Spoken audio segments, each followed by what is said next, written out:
Haitin grabatutako irudiak dira, bertan izan dira Ainara, Aritz, Borja eta Elena. Leku antzeko batzuk ziren, etxean bereek erakarri behar genitun, jaten ematen ginen ere bai, eta erakartzen genitun kalean ez egoteko, pobrezian eta hezkuntza ez formal bat emanez. Hango umeekin egin dute lan eta horrek asko eragin die.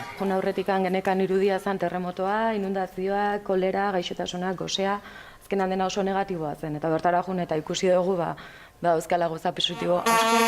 Beti musikaekin daude alai, daukaten gutxia beti konpartitzeko. Eider ere eskola batean egon da lanean, bera, Perun. Saiatu da sartzen nintzen bakoitzean, umedara kanpoa bialtzen ziren en plan de bezarkatzen, oso gertutasun handia.